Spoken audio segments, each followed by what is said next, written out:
Hey guys, tonight we drift into the wide wind-swept steppe where the earth hums under your horse's hooves and the sky stretches so far it seems to bend time itself.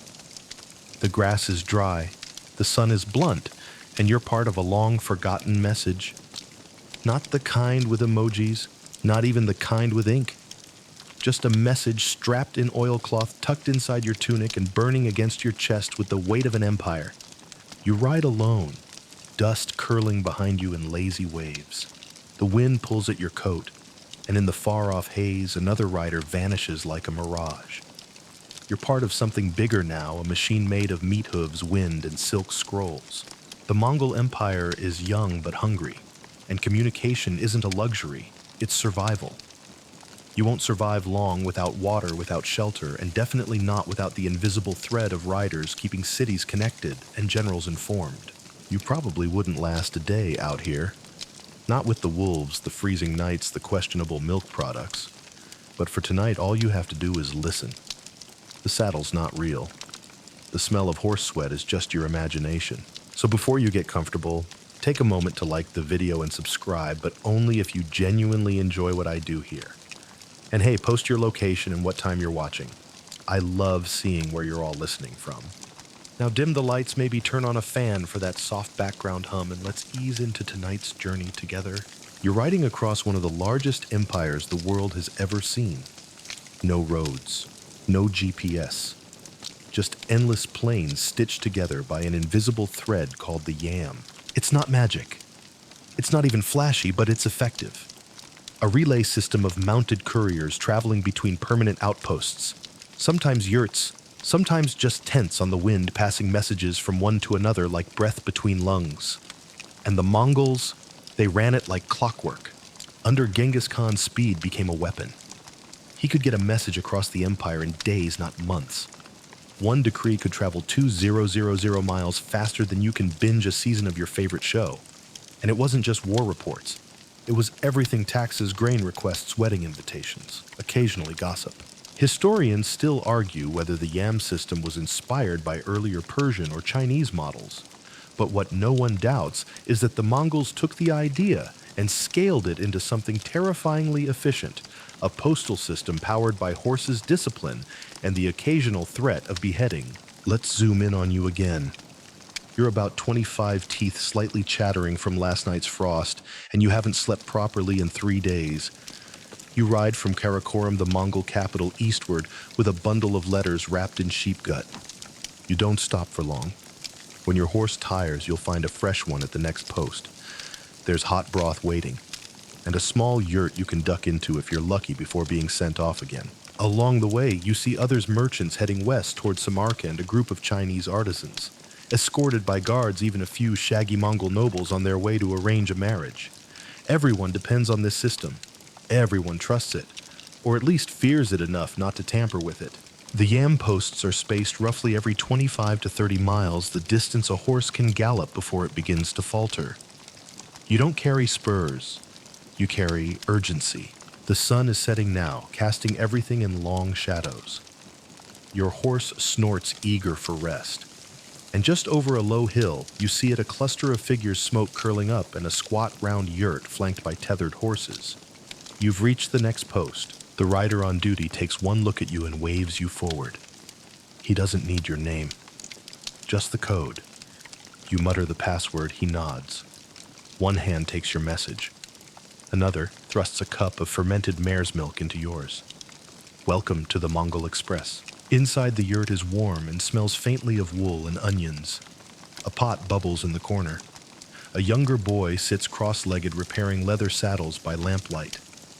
You have 10 minutes, maybe less, before your next horse is ready. Enough time to rub your eyes, slurp some soup, and wonder for the 50th time why you ever volunteered for this. Outside, your new ride is being readied. Hooves clop. Voices murmur, the mail must move. You think back to the beginning, to the first time you entered a yurt, and understood that this was more than a tent. It was a node in an empire-wide web. Soft-sided, wind-tested, and shockingly reliable. Your new mount is lean and eager. You sling the fresh satchel over your shoulder, check the straps. Nod to the boy with the soup. He grins and says something in Mongolian you don't quite catch. Probably don't fall asleep in the saddle again. And just like that, you're off. Into the wind, into the dark.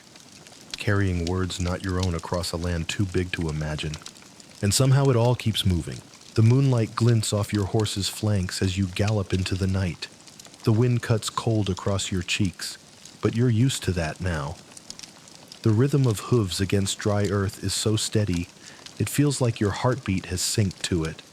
You don't know exactly what's inside the messages you're carrying, but you know they matter. The Mongol Empire isn't ruled from one place.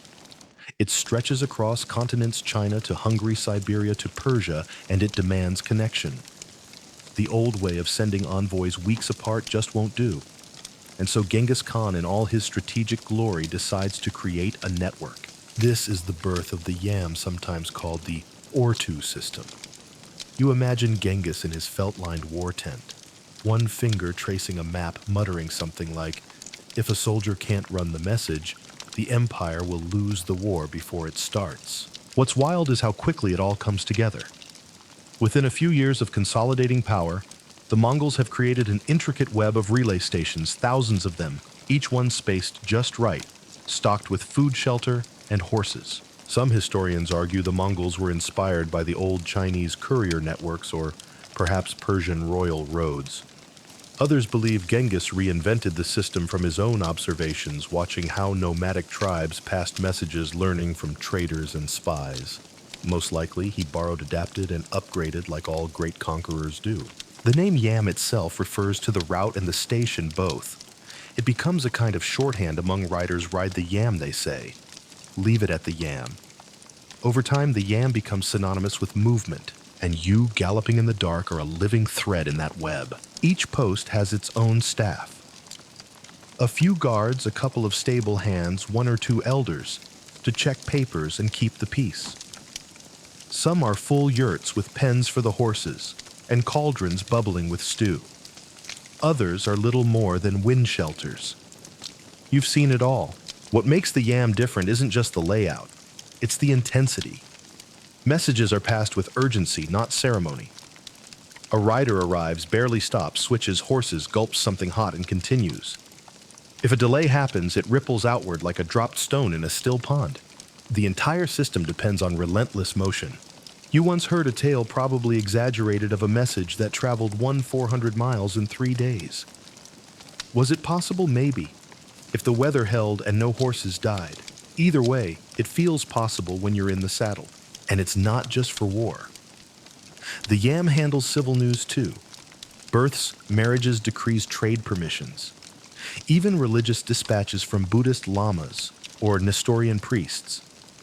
The Mongol rulers may be fierce, but they understand the power of paper diplomacy. You arrive at the next station just before dawn. A rooster crows somewhere, and the sky shifts from ink to charcoal. The camp is already stirring. You see a woman carrying firewood, a boy brushing down a shaggy pony, and a man squinting at a folded scroll by firelight. You dismount stiff-legged. Your new horse is already waiting, shorter this time, stockier, with a suspicious eye.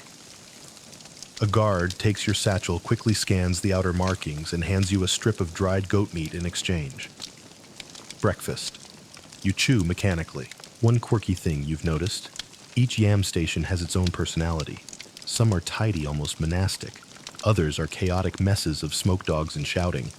A few even have decorative touches, painted poles, embroidered tent flaps. Riders gossip about which posts make the best soup, which ones have the worst fleas, and which ones you can sneak a nap in without being yelled at. You overhear a fragment of conversation, someone mentioning paisa. That's the little tablet the elite couriers carry, an official pass from the Khan himself, stamped with authority. It lets them demand fresh horses, supplies, even shelter from local nobles. You don't have one yet, but you've seen them. Heavy bronze or silver carved with the seal of command. Some say just flashing a paisa can get you out of trouble. The next rider in line has one. He struts like it's made of fire. You nod to him. He grunts, back on the horse. The sun peaks above the hills, soft and golden, and the grasslands stretch before you like an endless carpet. It's strange in a way. The Mongols, these ruthless conquerors feared across Eurasia, are remembered for destruction. But here you are, living proof that they also built something. Something intricate, intelligent, and beautifully boring. Because while the battles made the headlines of history, the messages carried by the yam made the empire work. And so you ride again, passing a trader's cart, waving to a hunter, skinning something unidentifiable, and heading toward the next relay point. The wind picks up. Your eyes sting, but you feel it now, that rhythm, that unstoppable forward glide of hoof dust and intent. The yam isn't a thing. It's a pulse. The morning unfolds slowly like parchment unrolling across the sky. You're deep in the Mongol steppe now, far from cities, far from settlements. Just rolling hills, endless grasses, and the occasional startled marmot vanishing into its burrow. Your horse trots steady beneath you, breathing hard but not complaining. It knows the job, so do you. Up ahead, a new shape emerges on the horizon, not quite a house, not quite a tent. Round, squat smoke rising gently from its peak. This is a postal yurt, your next stop, and your first glimpse today into the architectural genius of Mongol mobility. You've seen yurts before. Everyone on the steppe has, but this one is different. It's functional, not just domestic. A place to rest, yes, but also a way station, a communications hub. A building that can be packed up and rebuilt in under an hour if needed. Imagine your local post office, except made of felt and capable of being dragged behind a team of oxen. As you dismount, the familiar scent hits you, warm wool smoke and horsehair rope. A man emerges from the doorway wrapped in a thick teal robe, his face already weathered from the wind. He doesn't ask questions. He sees the satchel. He gestures you inside. You duck into the yurt and it's like entering another world. Inside it's surprisingly spacious. The curved walls made of wooden lattice and thick felt trap the warmth. Rugs cover the floor.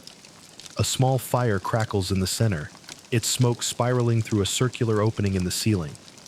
Shelves line the edges, some filled with dried herbs, others with scrolls bundled in silk or leather. And at the heart of it, resting on a low wooden platform, is a simple lacquered box, the message chest.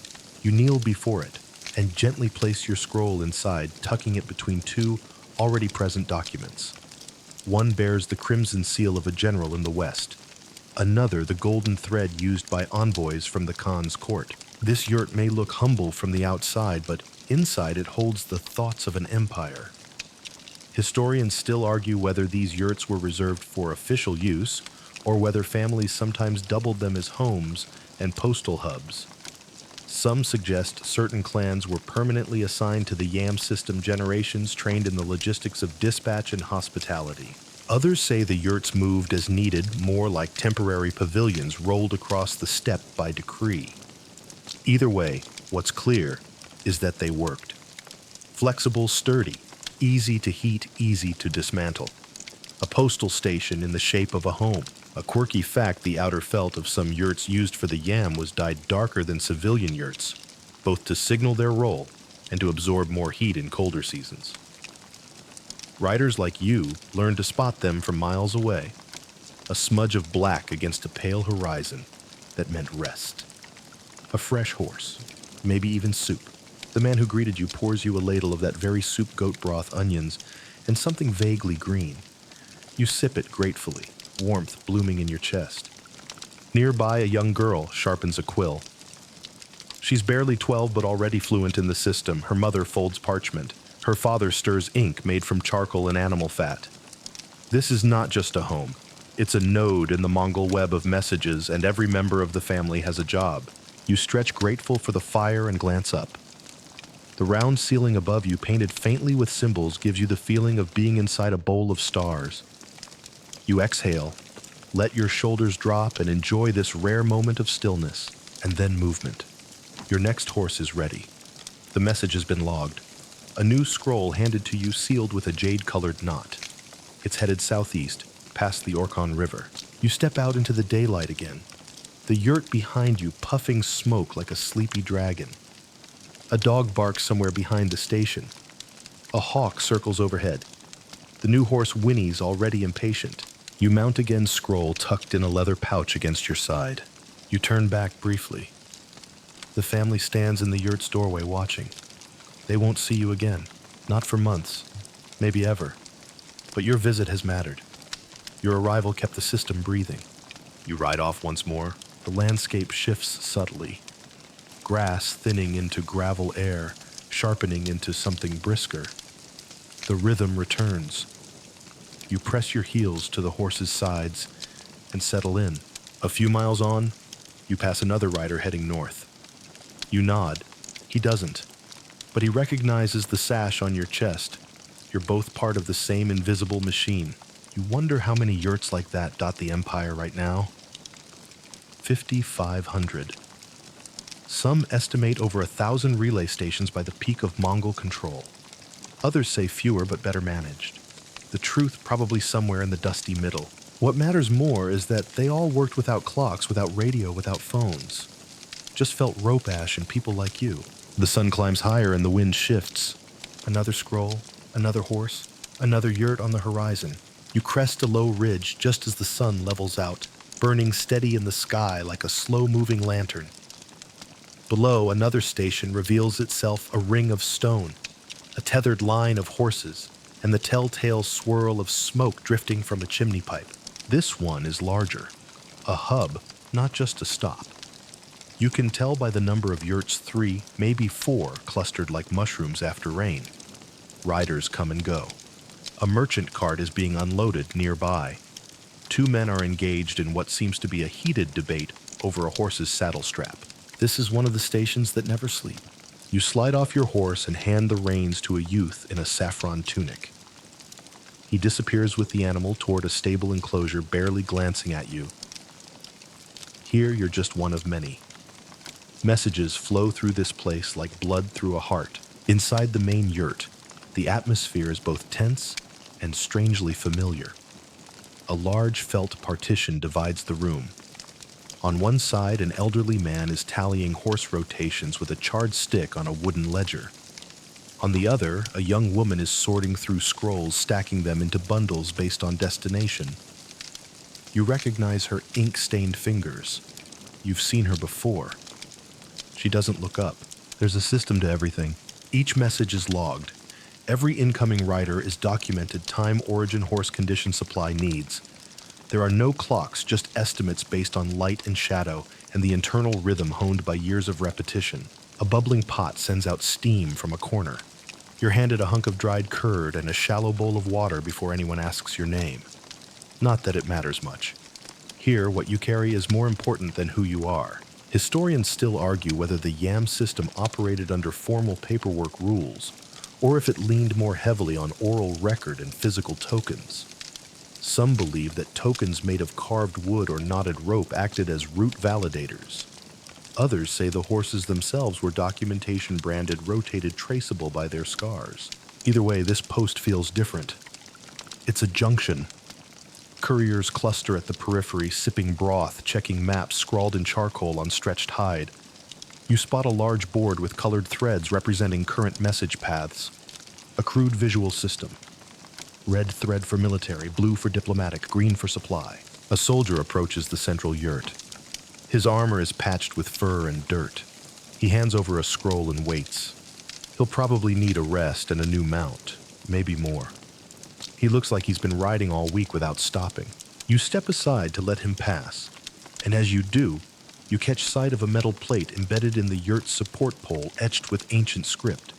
A paisa, perhaps, hammered directly into the wood to mark this station's official authority. It glints in the firelight, though, faintly dulled by age and smoke. There's movement now, riders gearing up, horses being brought forward. It's like watching gears turn in a clock built from hide and hooves. Your own scroll is returned to you newly rewrapped with a seal in a small strip of silk. A minor change, but one that tells the next station something important. Maybe a route update, maybe a change in urgency. You nod. Gather your satchel and turn to leave, but not before grabbing another strip of dried cheese from a woven basket near the door. No one stops you. That's the benefit of the uniformed sash. You're a cog in the machine, a moving piece. Outside, the horses are already pawing the ground. The youth from earlier appears leading a tall bay gelding. Fresh legs, sharp eyes. This one's fast. You mount up, shift the satchel so it sits more comfortably, and check the wind. It's coming from the east, pushing lightly against your shoulder. Favorable. You'll make good time. As you ride out, you glance back once. That cluster of yurts, so alive with motion, starts to shrink behind you, no longer distinct, just a blot of movement in a land that prefers stillness. But you know it's there, and you know it's awake. Because some stations never truly rest. There's always a message to log a horse, to rotate a kettle to stoke. A quirky observation, some of these larger hubs kept rotating stew pots where each new arriving courier would add a small contribution, dried meat, onions, even old bone, and take a bowl in return. The stew was never truly finished, just constantly renewed, a metaphor maybe for the yam itself. You feel it now as the landscape opens wide again. This invisible network of urgency humming beneath the empire. You're just one rider in the long chain. But the system works because you do. The hills rise again, a falcon screeches overhead. The horse snorts and settles into a steady pace. Another message, another route, and still the stations never sleep. The grass thins underfoot as your horse picks its way across a rocky expanse. The sky is flattened into that late afternoon glare where everything glows gold and amber and the shadows stretch long behind you. This stretch of the yam is lonely. No stations for miles, just the occasional animal trail and a faint line of stone markers guiding your route. But it's here in the empty middle that you realize how genius the system really is. The Mongol Empire didn't just link cities, they connected everything in between. Deserts, steppe, mountains, forests, frozen riverbeds. Places other empires might have dismissed as unroutable were carved into arteries of communication. It was ambition paired with brutal practicality. And the secret you smile to yourself, remembering the lesson every writer learns early. No distance is too far when broken into pieces. You recall an elder from your first days as a courier wrapped in fox fur who chuckled and said, "The horse doesn't know how wide the empire is. It only knows the next stop. You didn't get it then. You do now." This section of road is part of one of the empire's oldest routes, an original path established not by the Mongols, but by the Xiongnu, centuries earlier. Historians still debate how much Genghis borrowed from those nomadic predecessors. Some claim the yam was wholly original. Others insist it was an inherited web re-threaded with new urgency. Truth likely sits somewhere in the dust between. A quirky detail pops into your mind. Some of these early routes were once marked not by stone, but by planted trees, birch or poplar, spaced evenly, offering shade and direction. Of course, not all survived, but the memory lingers in oral tradition and the rare traveler's sketch. The sun begins to dip lower and finally relief. A waypost modest and half buried in earth emerges just ahead. It's not a full station. Just a resting shelter, 3 stone walls and a sloped wooden roof, weather-worn and humming with the sound of bees nesting in the rafters. You dismount and let your horse drink from a trough water trickling in from a nearby spring. Inside it's cool and dim. There's a slab of stone you can sit on, and someone long before you has carved a horse into the wall with surprisingly artistic flair. Beneath it, a faint inscription in old Uyghur script. You can't read it fully, but you recognize a name Temüj, a Mongol noble, Genghis Khan's brother. Perhaps he once rested here, or sent a courier through this exact shelter. You chew on a bit of flatbread, tough as leather, but filling, and lean back against the stone. It's easy to forget out here just how deliberate this system is. The distance between yurts isn't random. It's calculated often 25 to 40 kilometers apart, a day's ride at most. The Mongols mapped wind directions, animal migration patterns, and terrain difficulties to decide where each post should go. Even rivers were co-opted into the network. In frozen seasons, couriers could skate messages on sleds across solid ice. You once heard of a northern post that tethered dogs instead of horses for short-distance speed in snow. True, maybe, but it's just believable enough to make you want it to be. You stretch, then glance down at your satchel. Still dry, still sealed, the message intact. Out here there's no one to talk to, but you speak to the land in other ways with hoof prints packed soil and the echo of your ride against stone. You're not just a courier, you're part of the landscape now. A rustling behind the shelter catches your ear. A marmot scurrying past, dragging a bit of straw in its mouth. Life even out here finds its rhythm. Back on the horse. It's rested now, a little too eager, and starts forward before you finish adjusting the reins. The sky is glowing now purple along the edges, streaks of fire slicing through clouds. Another hour, maybe 2, and you'll see the next real station. But this leg of the journey, the quiet middle of the stretch where no one sees you but the sky, might be your favorite. There's no applause for the riders, no monuments to your names. But the Mongol Empire doesn't function without you. It doesn't exist without you. Without the yam orders wouldn't reach generals. Taxes wouldn't reach treasuries. Treaties would vanish into wind. What you carry isn't just parchment. It's the threads holding a vast, hungry world together. As night begins to ink across the heavens, you ride with the wind at your back. Somewhere behind you a goat bleats. Somewhere ahead a fire is being stoked, and someone is preparing your next horse. But right now it's just you, and the road, and the hum of an empire whispered through hooves. You ride under a navy blue sky, now stars poking through like candle tips in velvet. The moon almost full glows over the open steppe. Your horse's hooves crunch softly on the dirt, rhythmic and steady.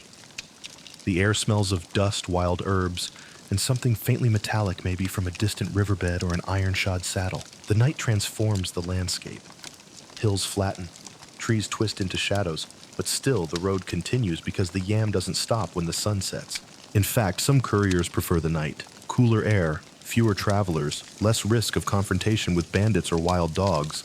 The stars oddly feel like company silent witnesses to your long solitary profession. You spot a flicker-ahead firelight. Not random, controlled. You relax a little. This is likely another station, one of the nocturnal posts spaced at irregular intervals for long hauls. As you approach, 2 guards emerge from the shadows, spears upright but not aggressive. They're wrapped in sheepskin cloaks, faces half covered against the chill.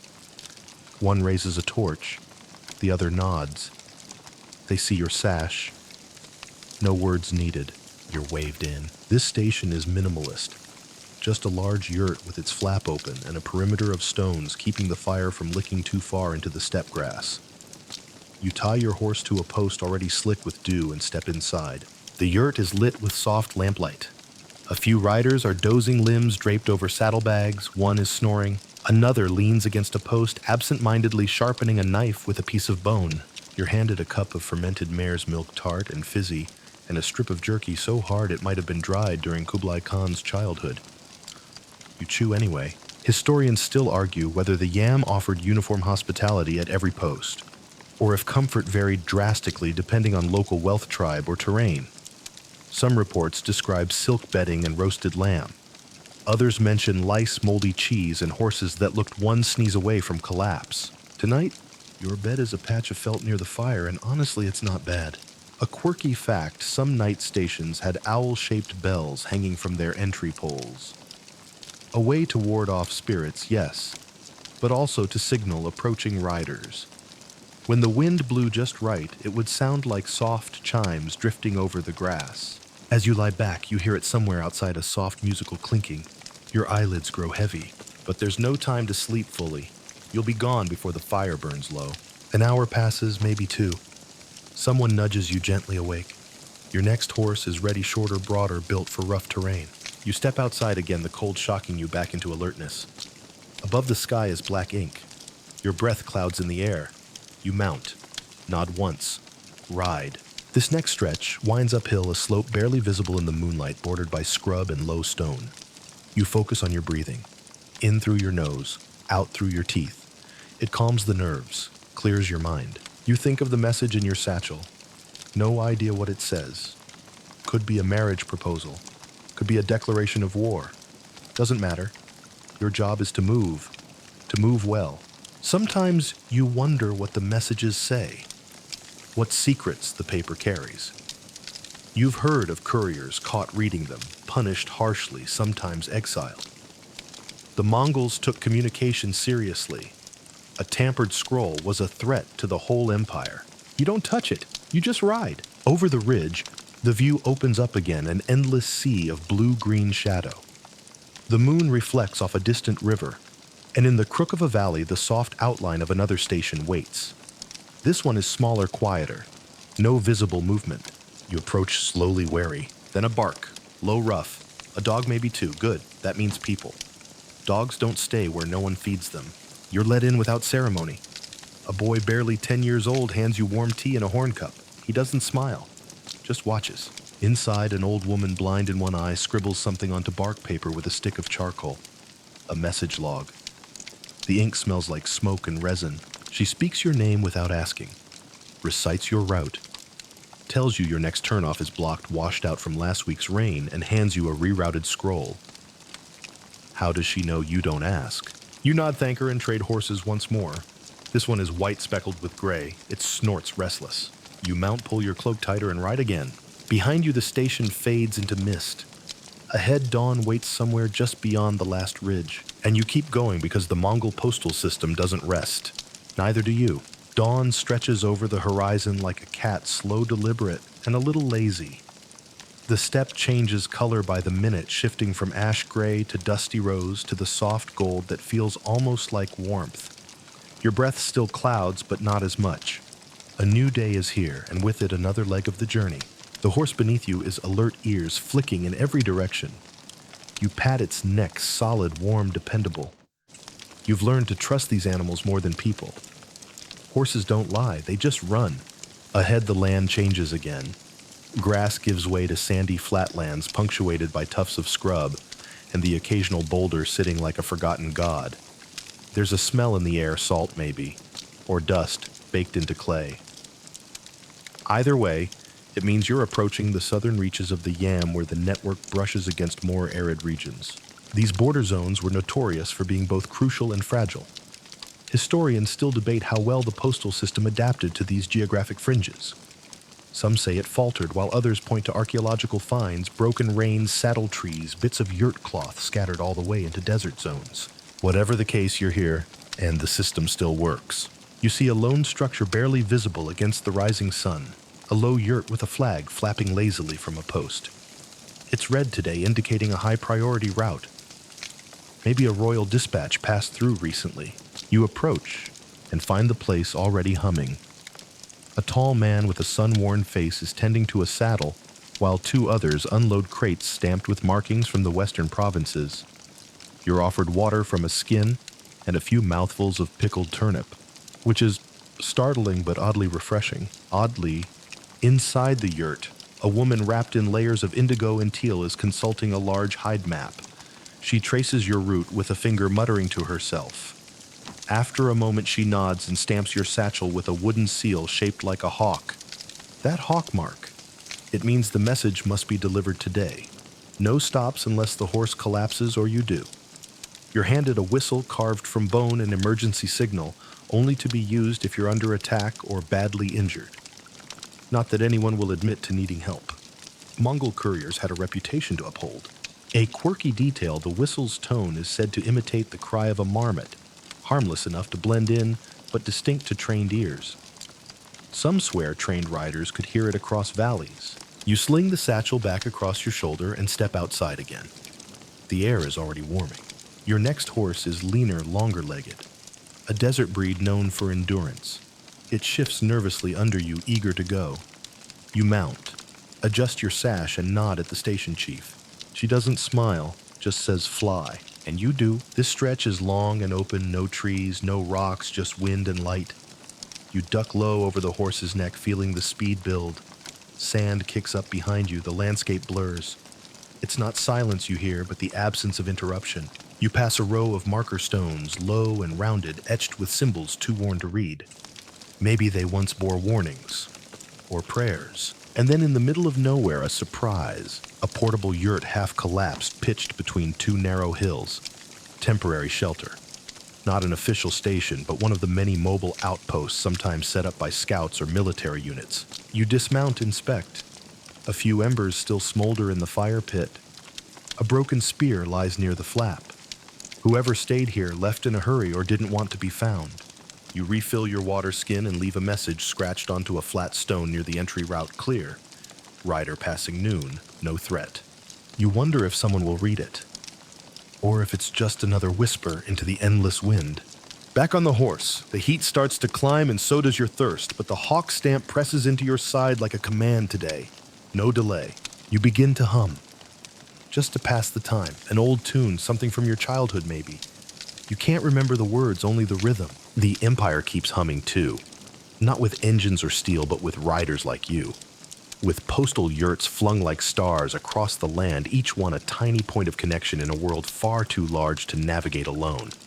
The road shifts again, this time toward green.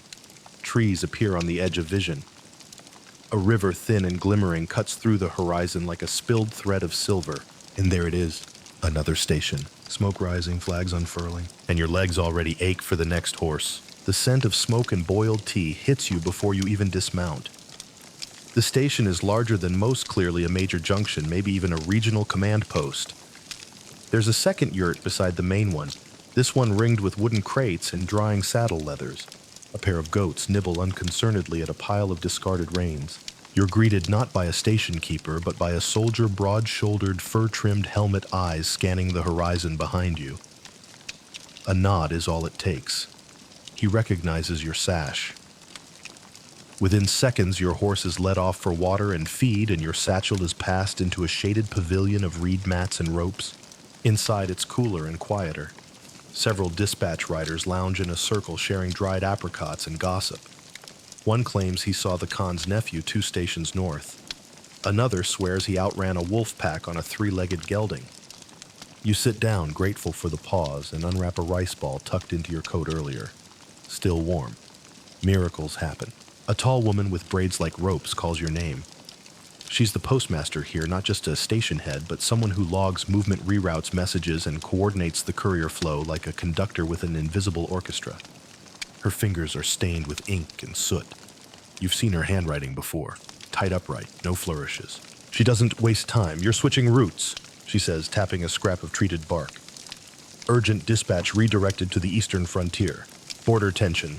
Historians still debate just how much the Yam served military strategy versus civil governance. Was it a peacekeeping tool or a war machine disguised as postal genius? The truth, as usual, is somewhere in between, but right now it's skewing military. You're given a new satchel heavier than the last and bound with double cords, signifying it can't be opened even at a station.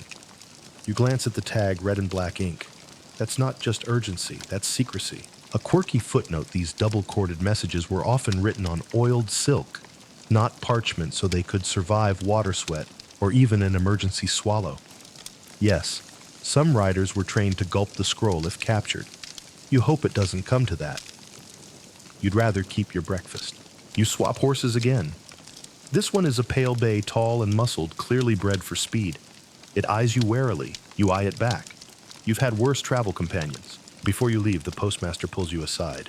Storms to the northeast, she says. Don't trust the sky if it turns green. You nod. Green skies mean hail the size of your fist. You've seen it break bones. The ride begins again. This stretch takes you along a forest edge where pine and birch huddle in clusters like conspirators. The air smells of sap and earth. Somewhere in the canopy, birds cry warnings or gossip. Hard to tell. You pass a merchant caravan slowed by oxen and overloaded carts. They wave, eyes lighting up when they see your sash. One tosses you a slice of dried pear. Another asks, "Any word from Karakoram?" You shake your head and keep moving. Couriers don't talk. Couriers move. As the forest breaks, the terrain rises, then falls. You're moving into frontier country where maps grow vague and roads are more suggestion than infrastructure. But the Yam still runs here like a secret spine through the wilderness. You cross a wooden bridge, a recent addition judging by the raw planks. Below, a river gurgles over stones swollen with early thaw. On the far bank, a post marker leans sideways, half buried in grass. You write it out of habit. Not because anyone asked, just because it's what riders do. And then your horse stops, ears pinned, nostrils flaring. Ahead, something's wrong. The road is churned hoofprints in every direction, a shredded bit of cloth tangled in a bush. You dismount slowly. There's no sound now, but the wind brushing over the grass. You move carefully, eyes sweeping the area. Then you see it. A broken yurt frame toppled and scorched. Black ash where the hearth once stood. A shattered water jar glints among the ruins. Bandits, rebels, a raiding party from across the border. Hard to say. You crouch, touch the ground. Still warm. Whoever did this, they left recently. Your horse whinnies softly behind you, anxious. You take a breath, then do what riders are trained to do. You don't panic. You note, you observe, and you ride. The next station is close. You'll report the damage. Mark it on your scroll. The system will adjust. Riders will reroute. Supplies will replenish. Yurts will be rebuilt. Because the Yam doesn't stop for trouble. It absorbs it. Your satchel thumps against your back as you gallop again eastward into hills tinged with mist and tension. The Empire breathes, so do you. The hills roll like great sleeping animals, their backs softened by morning mist. Your horse takes the incline in stride, muscles flexing beneath you, breath steady despite the growing humidity in the air. You tighten your grip slightly, not out of fear, but because you can feel the air shifting. A storm is coming. The sky hasn't turned green, not yet, but it's gone leaden, the kind of gray that makes even birds fall silent. This region is different borderland where the Mongol Empire meets uncertainty. To the east lies a rival khanate, and the tension here has left its mark. The yurts are sparser, the trail is rougher. The markers fewer, and often marked with different symbols, cryptic warnings, or perhaps just the signatures of other riders who've passed through. You slow as you enter a valley, pass walls steep with craggy rock. The sound of your horse's hooves echoes strangely here, bouncing back with delay. You glance up, cliffs loom on either side like watchful giants. Easy spot for an ambush, you think. But no one appears. You're alone, but not unwatched. Historians still argue whether the Yam was truly secure along these hostile borders. Some accounts speak of fortified posts and garrisons. Others hint at missing couriers whose messages and bodies were never found. A postal route can only be as strong as the terrain allows. You reach the next relay station, if it can be called that. It's barely a yurt. Half its canvas roof has collapsed and the fire pit is filled with cold ash. But the station keeper is still there, a wiry old man with eyes like river stones.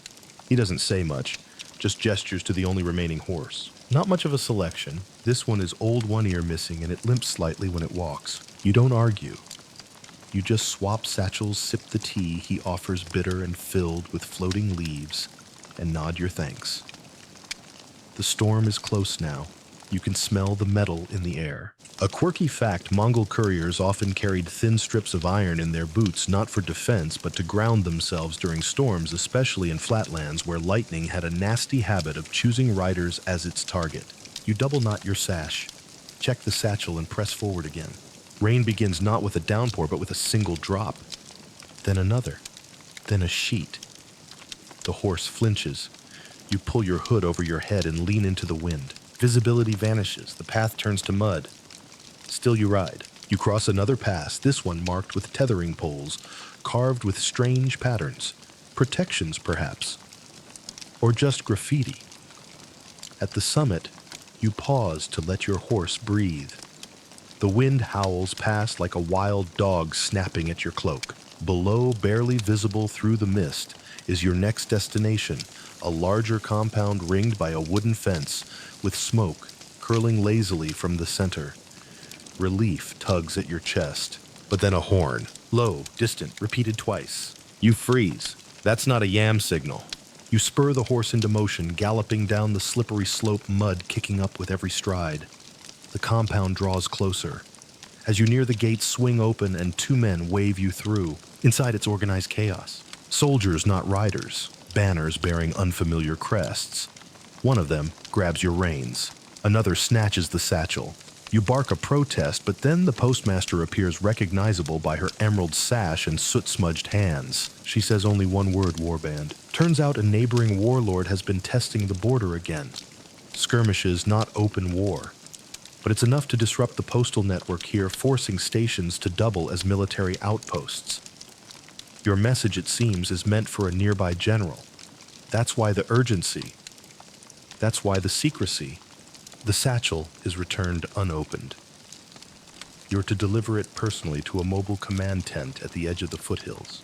You eat a boiled egg in silence, warm, a small mercy. Historians note that during these tense periods, couriers were often conscripted into reconnaissance roles, their mobility and terrain knowledge too valuable to waste. Some never returned to postal duty, swept into battles they had no intention of fighting. You won't let that be your fate. Not today. Your new horse is sleek black as night and nervous. You don't blame it. The wind still whips, but the rain has lessened. You leave at once, cutting across a field of tall grass, bending and hissing in the breeze. You avoid the main path, choosing a side trail barely visible underfoot. The sun breaks through weak, but determined, as if trying to apologize for the earlier downpour. The land softens again. You can see birds wheeling above, following thermals. Then flags. A small tent encampment marked with 3 fluttering standards.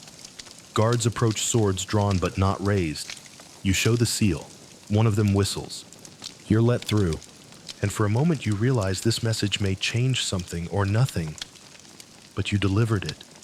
Through dust, through mud, through fear and hunger. You kept the wheels turning, because that's what the yam was, a wheel. And you spoke, a quiet one, but vital. The air in the command tent is taut with strategy, thick with the scent of leather oil, and a tension you can almost taste. A general in lacquered armor stands hunched over a low wooden table, where hand-painted maps are pinned with carved bone markers. He glances at you for a fraction of a second, just long enough to acknowledge the satchel slung over your chest, then motions for you to wait. You do, silently. Across the room, a scribe dips his brush into black ink and begins copying something with rhythmic precision. You note how he doesn't look up even once. That's how you know this isn't his first war tent. Eventually, you're summoned forward. You remove the satchel with both hands formally like a ceremonial offering, and hand it to a man with the hawk seal tattooed on his forearm. This is not a coincidence. He disappears behind a flap curtain, presumably to open and read the dispatch in private. You resist the urge to eavesdrop. You're a courier, not a spy. Historians still debate how often yam riders were used as intelligence gatherers. Some believe they were strictly messengers, impartial and untouchable. Others cite evidence-coded signals, intercepted notes, secret oaths that suggest otherwise. Like so much of history, the truth is layered. Outside, your horse is being watered. You step into the open where soldiers are sharpening spears, boiling broth, repairing saddle gear. The warband's rhythm is brutal and efficient, not unlike the yam itself. You realize both systems share a core principle: motion is survival. Stagnation means death. You're given a place to rest, a tent lined with coarse wool blankets and a small brazier glowing faintly. Someone hands you a rice cake wrapped in bark. It's stale, but welcome. As you eat, you overhear 2 junior officers debating which yam routes to suspend if a conflict spreads. One argues for rerouting around the southern ridge. The other says that routes already washed out from spring melt. They glance your way as if weighing whether to ask your opinion. You pretend not to notice, but you already know the answer. You lie back, eyes tracing the curve of the tent ceiling. The wind outside softens. A soldier walks by humming a tune you recognize, a lullaby your grandmother used to sing.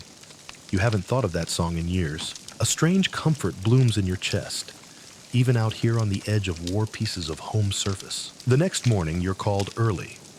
The general has left already, but a lieutenant greets you with fresh instructions. You're to return via the northern loop, a longer route, but safer for now. And you're carrying another satchel. This one isn't sealed with cord or ink, just a single thread of blue silk tied in a loop. You frown. That's not standard. The lieutenant shrugs. It's a message of peace, he says. Or a warning. Depends on who reads it. You don't ask further. Back on the trail, the terrain shifts again. Hills flatten, trees return. You follow a winding stream, its banks carpeted with moss and wildflowers. Birds swoop low over the water. It almost feels idyllic. Almost. You stop briefly at a makeshift outpost, no more than a lean-to beside the river, where another courier sleeps upright, cradling a broken ankle. His horse grazes nearby, looking utterly unconcerned. You share your rations with him, salted lamb and fermented barley paste, and he grins like you've offered him gold. Tell them I'm alive, he says before closing his eyes again. You will. As you ride on, the land opens into plains that stretch so wide they feel like a sky turned upside down. The wind rushes in from every direction. You spot another courier on a distant ridge silhouetted against the clouds. He raises an arm. You raise yours back. No words exchanged, just the signal, all's well. Keep moving. It's a strange brotherhood, this life. The Mongol Empire was vast, 11 million square miles at its peak. But none of it would have held together without this threadbare network of riders, horses, yurts, maps, flags, and cold nights with warm tea. And here you are, part of it. Not the general, not the historian, just the voice between voices, the hand that moves the message. Night falls again, and with it comes fog thick and blue wrapping around your path like an old cloak. You slow your horse, listening. No sounds but the creak of saddle leather, the clop of hooves, the hush of fog against the grass. You smile to yourself. This is what most people never see, the in-between moments. The heart of the empire beating not with war drums but with hoofbeats and paper. You arrive at a hidden station nestled among willows. The keeper there wears an iron ring and speaks in half sentences, but her fire is warm and her soup thick with garlic. She marks your passage in her logbook, one black mark among thousands. You dream that night of yaks, not sure why. Maybe it's the garlic. The next morning greets you with the gentlest light, just a haze of gold threading through willow branches, turning the fog into something sacred. You stir beneath a wool blanket, the scent of ash and broth still clinging to your clothes. Outside, a kettle whistles softly over the embers. The station keeper, still silent, still watchful, hands you a shallow bowl of millet porridge. You nod your thanks. She nods back. That's enough. Your new horse is small but spirited, with a white blaze across its nose. You name it in your head, Smoke. It feels right. The northern loop you've been redirected to is longer but smoother, following a series of ancient riverbeds now mostly dry but still shaping the land. Tracks of other riders crisscross yours like a tangled braid. Some are fresh, some already being swallowed by wind. One trail veers sharply off path and disappears into brush. You follow it for a moment before thinking better of it. That's how couriers vanish, curiosity outpacing duty. Historians still argue whether the yam's greatest strength was its standardized logistics or the personal decisions made by couriers in the moment. Was it the system that kept the empire connected, or the judgment of those who lived in the saddle? Either way, you choose the known road today. Around midday, you pass through grasslands pockmarked with burial mounds, ancient and almost entirely forgotten. No markers, just low, soft humps in the earth like the backs of sleeping giants. A hawk circles above, silent. You remove your hat briefly as you ride by. Habit, respect, even if no one's watching. You reach another station, this one busier. 3 yurts and a crescent horses, tied in a line, a water trough made of split logs. A child runs past you barefoot, chasing a chicken with an unripe peach. You smile in spite of yourself. Here the station keeper is an older man with a crooked nose and a carved bone pipe constantly clenched between his teeth. He taps your saddlebag, raises an eyebrow. Sealed, he asks. You nod. He nods back. You both understand the unspoken rule: sealed satchels don't get opened, not even peeked at. But he offers you dried plums and a flatbread with something smoky inside. You eat beside a tether post, watching the sun rise higher. A quirky tidbit: some elite riders reportedly traveled with tiny carved effigies of their family kept in hidden pockets stitched into their saddles. Not religious icons necessarily, just memories carved in bone or horn. No one spoke of them, but they were there, like invisible passengers. You wonder if yours would be your mother, or your brother, or perhaps just the house you left behind. You leave after midday when the heat has softened and the sky is busy with cottony clouds. Smoke handles the trail like a seasoned diplomat, careful, steps sure, footing eyes alert. The land rises gently into rocky foothills where cliffs peak like broken teeth, and the soil turns redder. A low wind whistles between ridges, playing songs you're sure only couriers can hear. You hum along. As you descend the other side, you spot a column of riders in the distance. No yam sashes, but heavily armed, their cloaks stiff with travel dust. Mercenaries, patrols. You guide Smoke into a thicket and wait. They pass without seeing you. Your fingers stay on your satchel until they're gone. This is the strange paradox of the yam respected, but ignored, feared, but protected, and always skirting the edge of danger. You're not a soldier. You don't carry a sword. But sometimes you carry words more dangerous than steel. That evening, you arrive at a way station dug into the hillside, barely visible from the trail. A low doorway opens into a cool, dark burrow lined with old scrolls and oil lamps hanging from beams. The keeper here is blind. He smells the ink on your satchel and knows it by type. Silk thread, he mutters.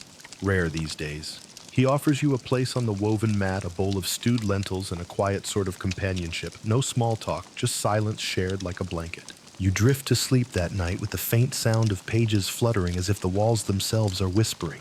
In your dream, you're riding not a horse, but the wind itself, faster than any mount across valleys stitched with paths only couriers know. And at your side rides every messenger who ever lived, silent, steady, focused. 1,000 lives. One journey. You wake before dawn. The air is thick with dew and promise, and the road still stretches on. Dawn breaks without warning. No trumpet of birdsong, no blaze of sunlight. Just a gradual lifting of the darkness like someone peeling back a layer of wool. You stir beneath your blanket brush the sleep from your eyes and sip the last of the lentil stew, now cold, but still earthy and satisfying. The blind station keeper, still seated in the same spot, nods once as you prepare to leave. You thank him in the quietest tone you can manage. He raises a finger and says, "When the trail disappears, follow the wind." You don't know if it's advice or poetry. Either way, you take it with you.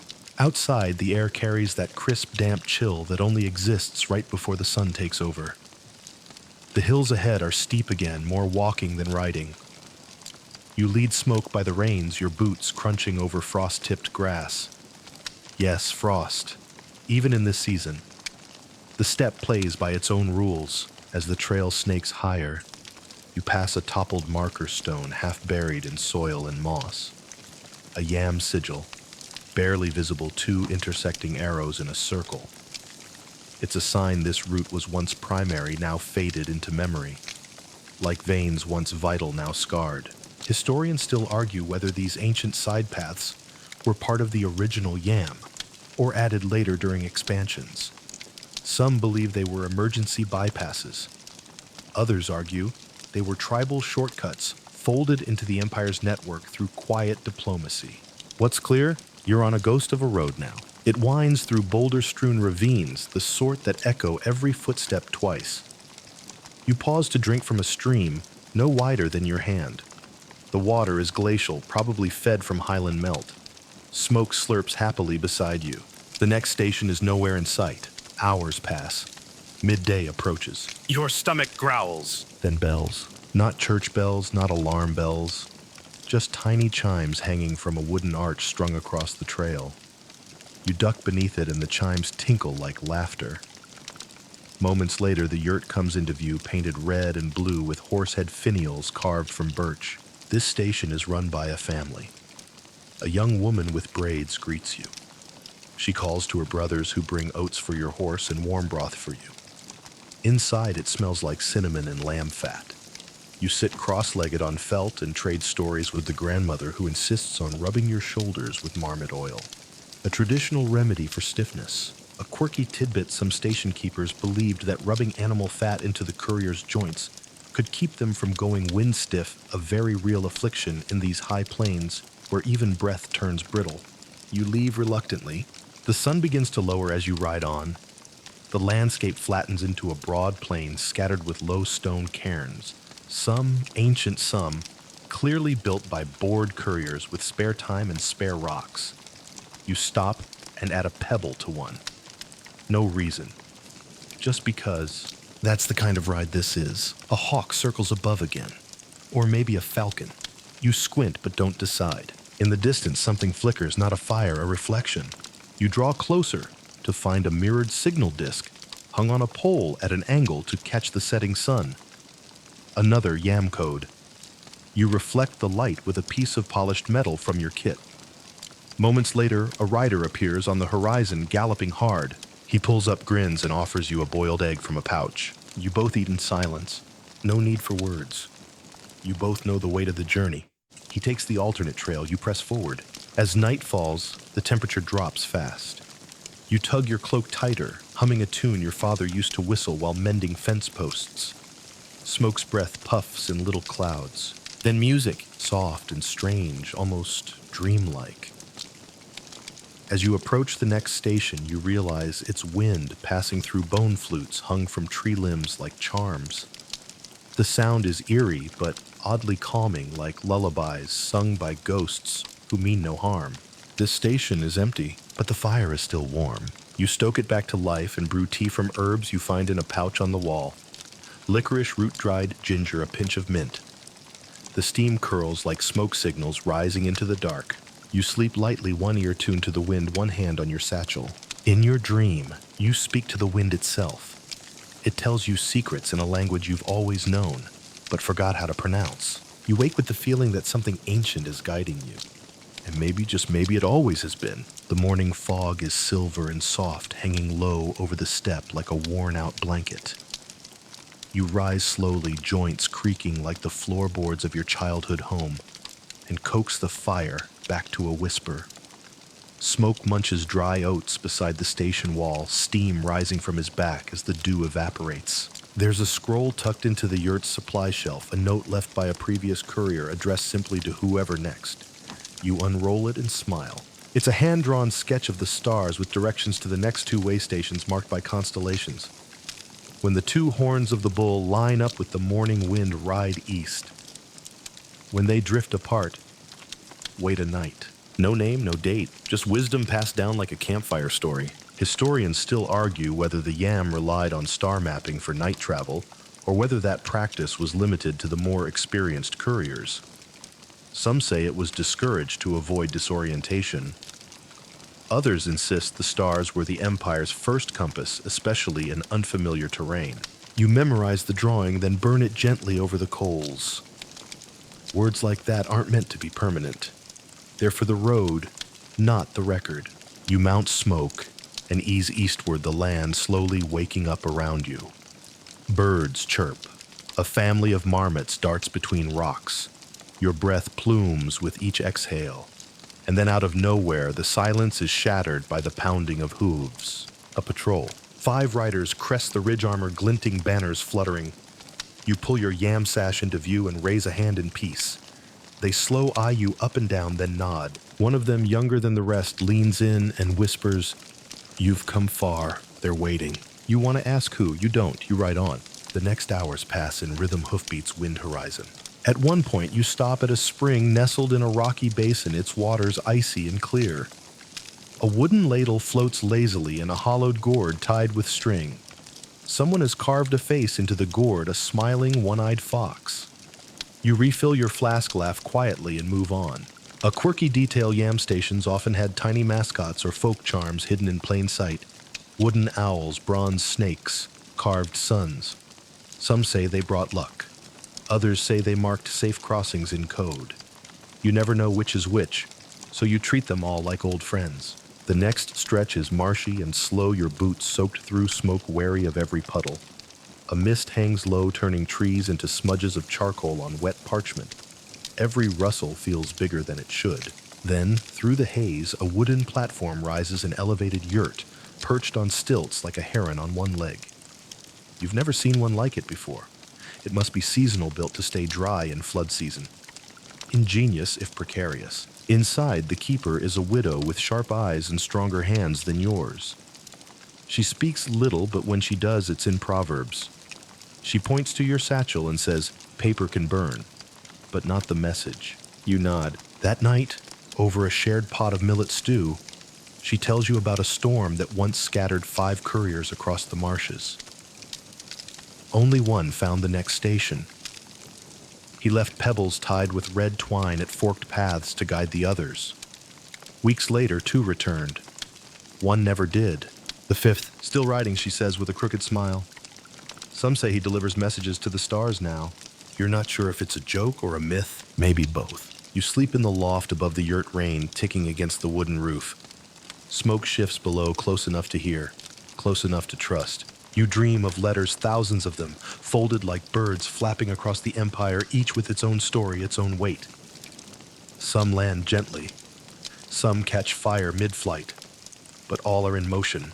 All have somewhere to be. You wake before dawn, heart steady. The storm has passed, and the trail is calling again. The dawn sky is bruised with violet and charcoal as you descend from the stilted yurt, your breath a pale ribbon in the cold. The widow hands you a rice cake wrapped in dried leaves still warm. She doesn't say goodbye, just lifts her chin and disappears back into the shadows of the yurt.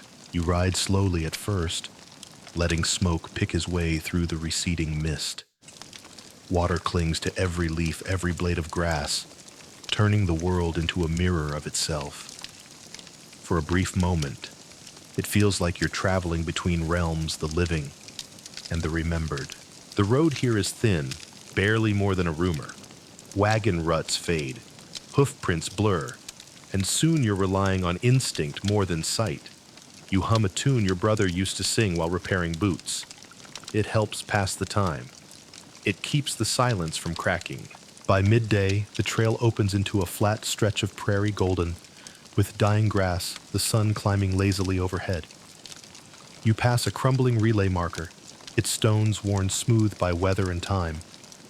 The yam sign carved into it is almost illegible, like the whisper of a whisper. Historians still argue whether the yam had standardized signage along every major route, or if local customs shaped how posts were marked.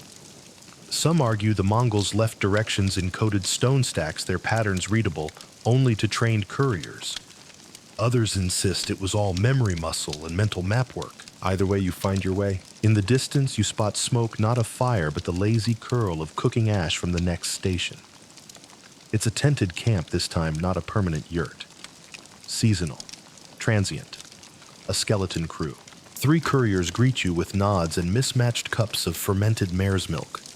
One of them, a wiry older woman with arms like braided rope, offers you a seat by the pot. "We've been watching for you," she says. You ask why. "Because yours is the last link in the chain." You carry the seal. You glance at your satchel. There's nothing different about it. Same silk wrap, same wax stamp. But when you tap it gently, it rings faintly, like something more solid than parchment inside. You eat quietly. The others joke about horses who snore and the courier who once married a station keeper, then forgot where she lived. The fire cracks and spits.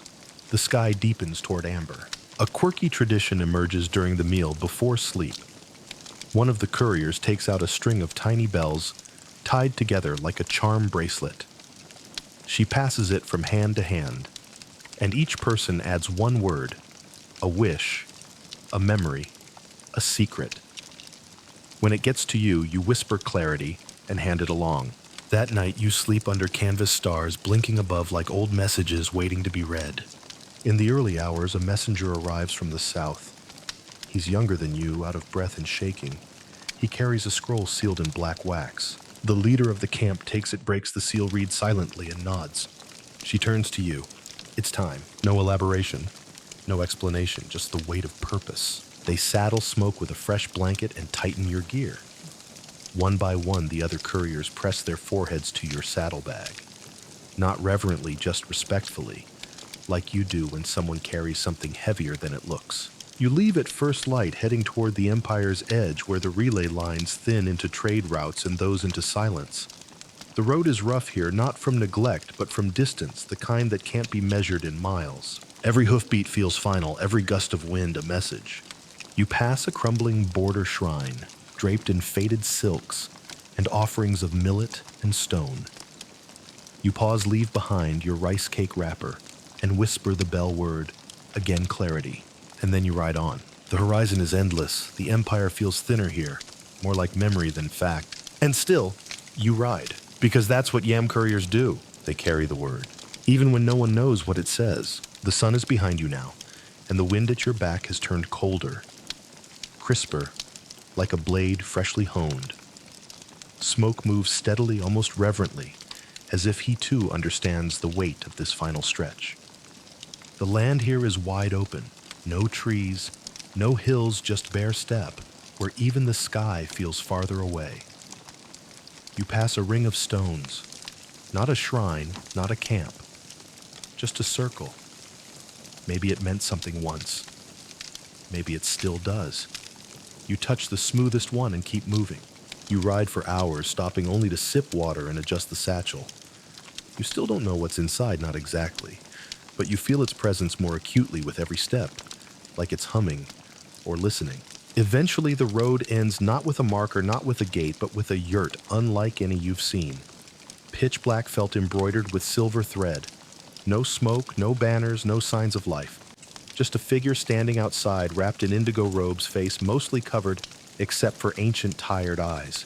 "You're late," the figure says without judgment. You dismount, bow lightly, and hand over the scroll. He takes it carefully, holds it up to the sky, and whispers something that might be a prayer. Then, without a word, he turns and enters the yurt. You stand there unsure of what to do next. Eventually, a boy emerges from behind the structure, holding a steaming bowl of sour millet porridge. He offers it to you with both hands, then scampers off. You sit cross-legged in the dust, eating slowly, watching the wind move like water across the steppe. For the first time in days, you realize there's no next post, no signal to catch, no scroll to carry.